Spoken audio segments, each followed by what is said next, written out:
ആ ഗൈസ്, നമ്മൾ കുറച്ച് ദിവസങ്ങൾക്ക് ശേഷം ഒരു ഫിഷിങ്ങിന് ഇറങ്ങിയതാണ് കേട്ടോ. അപ്പോൾ ഇറങ്ങിയോണ്ട് നമുക്ക് കിട്ടിയ 2 സിലോപ്പി കുട്ടികളാണ്. ഒരുവിധം കുഴപ്പമില്ലാത്ത സിലോപ്പികളാണ്. പിന്നെ നമ്മൾ കുറച്ച് നേരം നമ്മൾ ചൂണ്ടിട്ട് നമുക്ക് പിന്നെ രണ്ടാമത്തെ വട്ടം കിട്ടിയത് പറഞ്ഞ് ചെറിയൊരു വരാല് കിട്ടി. അത് പറഞ്ഞു കഴിഞ്ഞാൽ അവനെ രക്ഷപ്പെടുത്താമെന്ന്. പക്ഷെ എന്താ പറഞ്ഞു കഴിഞ്ഞാൽ അവൻ ഒരു ഉക്ക് മെണുങ്ങി അണ്ണാക്ക് വരെ എത്തിച്ചിട്ടുണ്ടായിരുന്നു. അതുകൊണ്ട് തന്നെ അവനെ നമുക്ക് രക്ഷപ്പെടുത്താൻ പറ്റിയില്ല.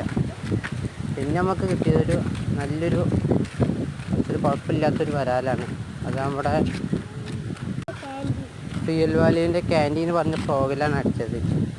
അപ്പോൾ ഇതിൻ്റെ ഒരു ഫുൾ വീഡിയോ നമ്മുടെ ചാനലിൽ അപ്ലോഡ് ചെയ്തിട്ടുണ്ട്. എല്ലാവരും കാണുക. ഇഷ്ടപ്പെട്ട ചാനൽ ലൈക്ക് ചെയ്യുക, സബ്സ്ക്രൈബ് ചെയ്യുക.